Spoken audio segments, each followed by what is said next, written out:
And you're spending all your time in this wrong situation, and anytime you want it to stop. And I'm singing like, girl, you know I want your love. Your love was handmade for somebody like me. I to the no, no, no. Time to impress. Come and claim the love. Hey friends, it's Simon Hurley from Inklipse and welcome to another video. Now today I am super excited because I'm doing another life hacks video. To be honest, I thought this series was kind of over.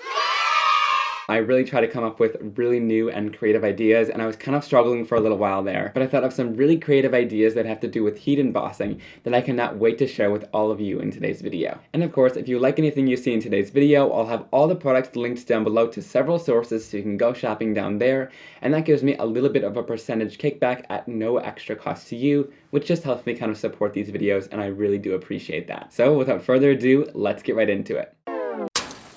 Alright, now this first tip I saw from Wendy Vecchi, and she said that I'm allowed to share it in today's video. I'm super excited to share it with you because it really is an awesome tip.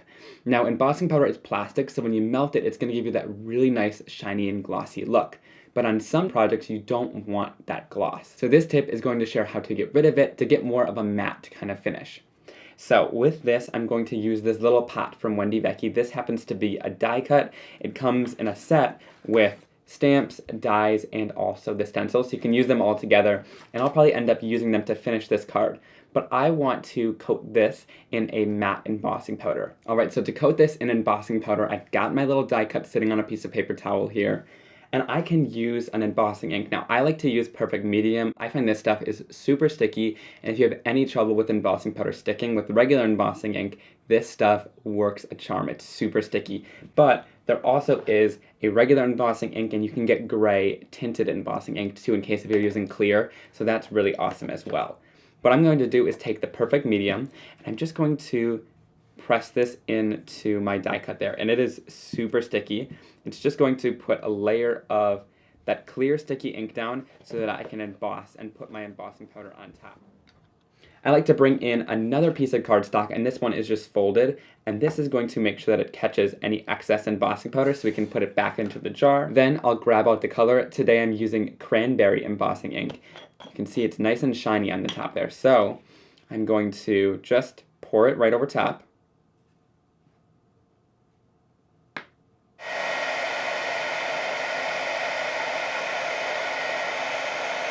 Once everything's all embossed, I can fold up my cardstock and pour all of the excess right back into the jar. Okay, so now you have that super shiny die cut, but let's say we want to make this matte to make it look like a ceramic pot. So what I'm going to do is I'll take some Perfect Card Adhesive. This is Wendy Vecchi's adhesive, and it is really awesome because it dries in a matte finish. So if anything oozes out, if you're applying embellishments or things like that, it's going to dry really nice and clear. But for this, it's going to give a matte coating over my embossing powder, which is really awesome. So I'm just going to take a little bit of that glue. I'm going to rub it in with my finger here. Of course, you could use whatever tool you would like. Just apply a thin layer over top. It doesn't need to be super thick, and I'm just going to kind of rub it and kind of buff it in. It really surprised me how thin of a layer and how little glue you need to use to kind of matte this layer down.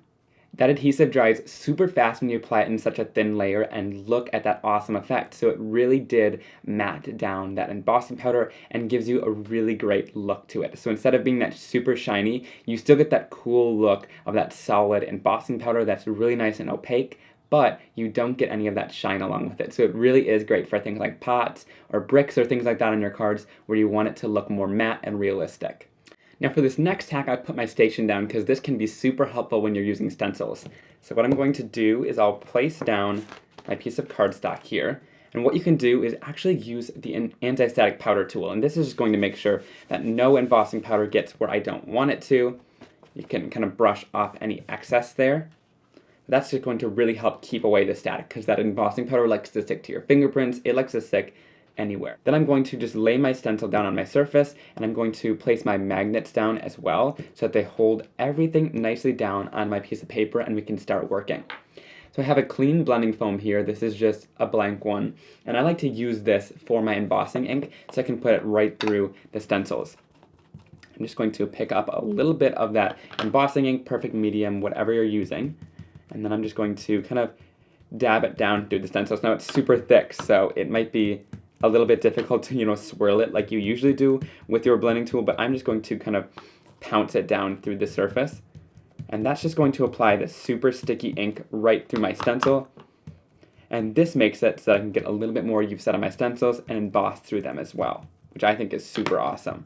Now I'm going to use clear embossing powder, and for this I have it in a little jar here, and I filled it up with, you know, maybe 2 or 3 of these clear embossing powders, and this just is super nice because I use clear and white embossing powder a ton, so I keep them in larger containers so I don't have to pour out of the little jar and bring out a piece of cardstock every single time. So that just makes it really easy to apply. Then I can just heat up my clear embossing powder. Now you might be saying, Simon, what are you doing? You just clear embossing. That's not really a life hack. but what's really awesome about clear embossing powder when you heat it is you can kind of embed things into it. Not like huge things, but like if you have glitter or other colors of embossing powder you want to sprinkle in, it can add some really awesome effects. So I'm not a huge fan of glitter, but I'm going to use the glitter duster here. It gives a really easy way to kind of apply your glitter down and it won't come out clumpy. So I've applied some Distress Rock Candy clear glitter into here. What I'm going to do is I'm going to bring my heat tool. I probably can't talk during this time because you probably won't be able to hear me, but I'm going to heat this up, and as I do it I'm going to spray some glitter in.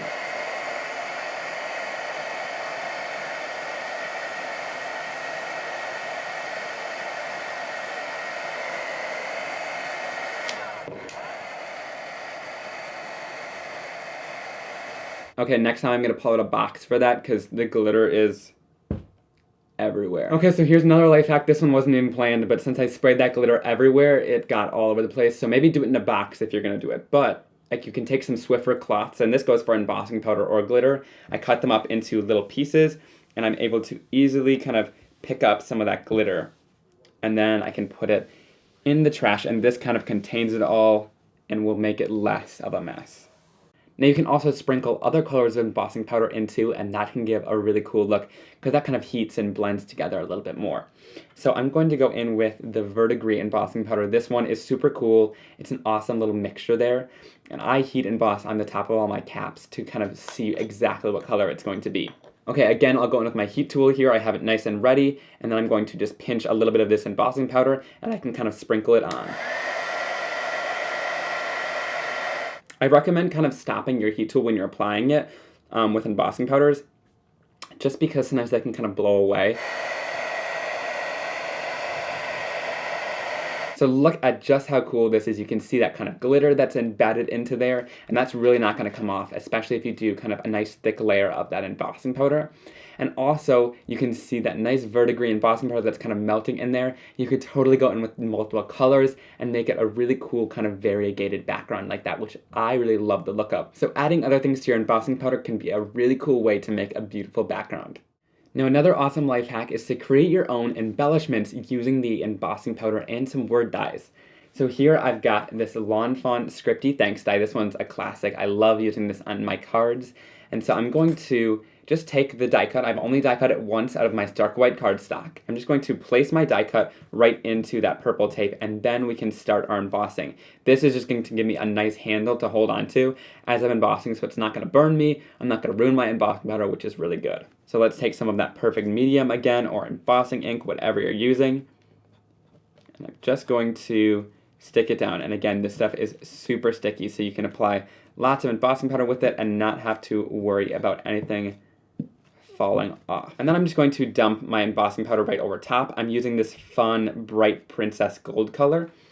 Then I can sprinkle my embossing powder off, just kind of dump it off to the side there. You can see that it's sticking to the tape, but that's not going to be too much of an issue here. I just need that to kind of hold on. So that's a good tip. Kind of have that to hold on to.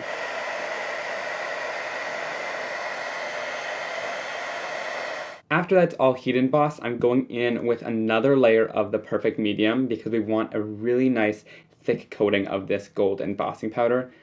So I'm just going to apply that next coat. Once I've added that next coat of the embossing powder, another way to hold it is using your tweezers. So all you need to do is just grab it with the tweezers. I tend to not squeeze it or let it release because then it kind of squeezes that paper together. But then what you're able to do is heat it and have your fingers be away from it so you don't burn yourself.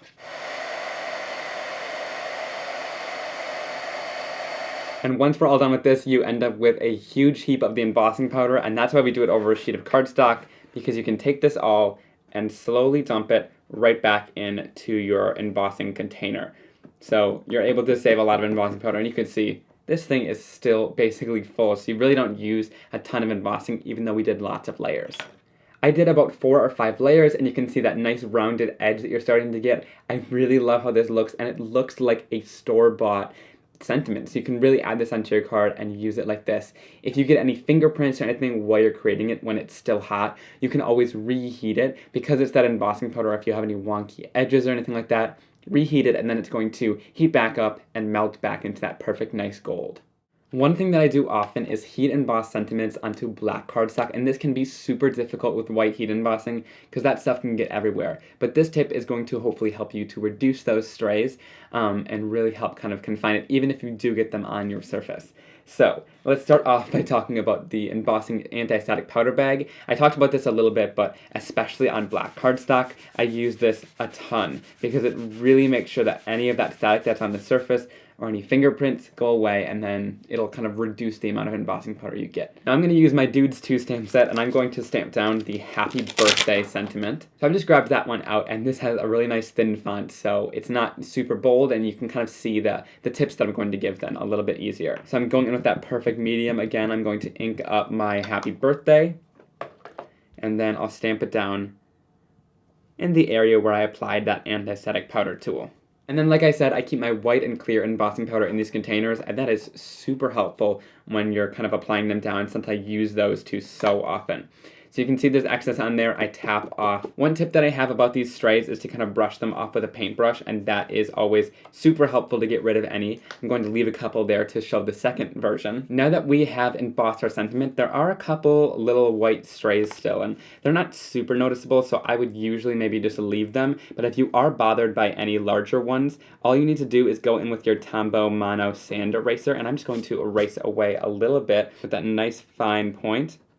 And it just removes a little bit of the surface of that cardstock, and it also will just peel off any of that stray embossing, which is really super nice when you want to get rid of any of those stray embossing powders. It really helps with that. You can see there we got rid of a lot of those stray embossing powder marks with the paintbrush and the sand eraser. So those are two really good tips to make sure you get really nice clean embossing like this without any white marks or any stray embossings. Now for this next life hack, I want to use some solid letters, so I'm going into my Space Trading stamp set. I'm going to use some of these letters from the top, and these can spell out a lot of different words. I just took the H, E, and Y, and we're just going to spell hey as a quick little sentiment here. I'm not going to take too much time to line this up, but what I like to do usually is I'll take a little ruler or just kind of a straight, let's see, I'll take this little stencil here. I'm just going to push upward on it, and that just helps to make sure that everything is lined up really nice and straight onto the stamp there. So what I'm going to do is I'm just going to grab my perfect medium again to do our embossing, and then we can stamp this right down onto our surface. Now before I heat this, sometimes I find with white embossing powder, especially if I'm doing a large background with tons of really solid spaces in it, that sometimes you can get little pieces missing, and it's because you're heating from the top and it's kind of blowing some of that embossing powder off of the surface. So one thing that I really like to do is heat this from the back side of the cardstock, and then it heats that because it's so hot. So it kind of cooks it rather than blowing it off of the surface with that really high power. So that's what I'm going to do here.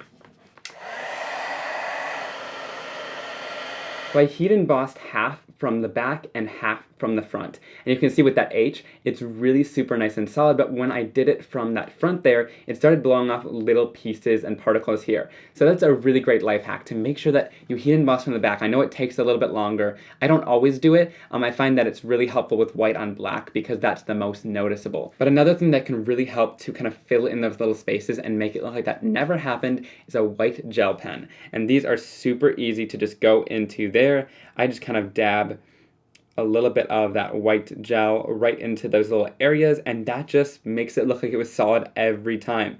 It kind of hides any imperfections that you did with your embossing. If anything doesn't emboss perfectly, this is a lifesaver.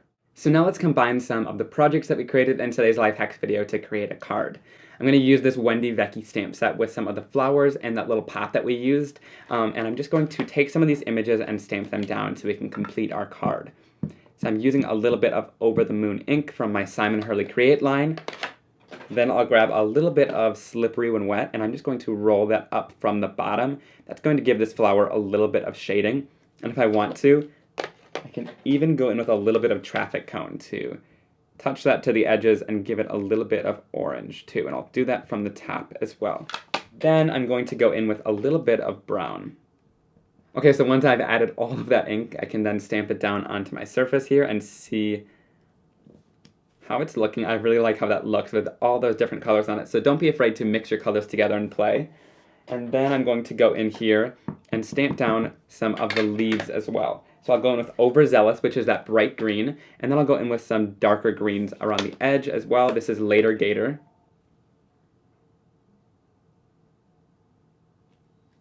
I'm not that good at flower arrangements, but here is what I came up with those flowers and leaves together. I just love how that looks. And then I'm going to take that Gold Thanks die cut. There's a lot of embossing going on this card. And I'm going to grab my Perfect Card Adhesive, and I can add a little bit of adhesive right behind this. And if your glue isn't staying down and you're too lazy to hold it, this is the perfect time to grab out your Station, and I just place my magnets down so that it holds down my die cut, and then I can set this off to the side and continue working on whatever I want. Now my desk is getting to be kind of a mess, but to finish this card off, I'm going to grab a Perfect Gray card base from Wendy Vecchi's line, and then I'm going to grab my Woof dye-based ink, as well as this wood grain stamp from my line, which I really like. It's called Splintered, and it's got a really thin wood grain line. I like to just add this into the background as a little bit of texture. Since there's going to be a little bit of a border, stamp this down. I really am only focusing the areas on where it's actually going to matter, so just kind of that border there. And that creates a really great background. I, of course, didn't press it down in the middle, but it creates a really cool background with nice thin lines for our card to sit on. Alright, so here is the finished card. I just love how that little flower pot looks with all of the embossing that's on this card in a variety of different ways. I think it turned out really awesome. Alright guys, so that's it from me. I hope you really enjoyed this video. If you did, please give it a big thumbs up. And if you want to see more videos like this, please hit that big subscribe button down below and ring the little bell icon next to it so you never miss another card making and crafting video like this one. And also, be sure to leave a comment down below. I love chatting with you guys down there. And let me know which life hack from today's video was your favorite, or if you have any embossing life hacks to share. I always love chatting with you guys down there. Alright, I hope you guys have a wonderful day, and I'll see you very soon for another card making and crafting video. Bye!